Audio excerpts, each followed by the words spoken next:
Want to wish you a good morning and tell you how grateful we are to have your company. I'm Christy Paul. I'm Victor Blackwell. Good to be with you. A terror group linked to Al-Qaeda is calling for attacks on malls in the U.S., in Canada, and in Britain. The Somalia-based group Al-Shabaab has released a video, and you're looking at a still image here. Of course, we're not going to play the entire video.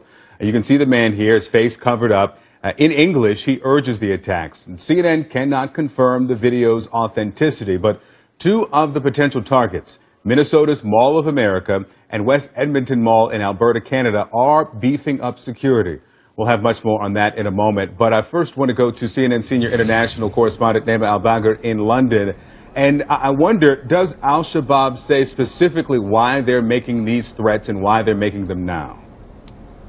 Well, they're calling on Muslims in the UK, the US, and around the world, they say, to take inspiration from the horrifying Westgate Mall attack in Kenya about a year and a half ago that Al-Shabaab was able to successfully carry out. It seems that they're trying to remind those around the world, would-be jihadi sympathizers, that Al-Shabaab carried off a pretty spectacular terror attack and that they should be seeking to be inspired by it. The man speaking in the video, whose still image we showed, he had a very pronounced British accent. It sounded almost London, and he speaks about the reality that Somalia has been a fighting ground previously for many foreign fighters, but now he's asking these foreign fighters to perpetrate these attacks back home. What he's really saying is you don't have to come out here, and that it is worrying for authorities, Victor, because Al-Shabaab has had pretty good recruitment tactics in the past within that Somali American community. Some 27 Somali Americans traveled to Somalia to fight with Al-Shabaab. Somali Americans really have been recruitment ground zero as part of many of those 150 American fighters that have joined ISIS. There is cause for alarm, and authorities are taking this very seriously, Victor. And we've heard from other terror groups, namely ISIS, to attack where you are. You do not need to travel, in this case of Al-Shabaab, to Somalia to join in any attack. Has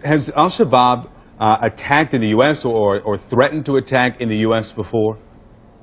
Well, there have been oblique references in the past that we are able to reach you, but in the sense of being so overt about, as you said, you don't have to come out here. We want to see more lone wolf attacks. And of course, this comes off the back of those horrible attacks in Paris and those horrible attacks in Denmark. So this is something that already is a huge cause for concern. But at the same time, just to really try and balance this out, Al-Shabaab has spent a year and a half putting this together. That talks to a diminished potential for actually being able to reach these people. They spoke a lot in the aftermath of Westgate about that more is coming, more is coming. Nothing of that standard really has been pulled off successfully by Al-Shabaab. So a lot of those that we're speaking to in the intelligence community are tempering their alarm, their preparedness with the reality that Al-Shabaab has not yet been able to really recreate what they did in Westgate. All right, Naima Al-Bagher, we'll talk more throughout the morning, specifically about the Mall of America and the concern there, because there has been, many have seen, this pipeline from Minnesota to Al-Shabaab. We'll continue the conversation. Naima, thank you so much.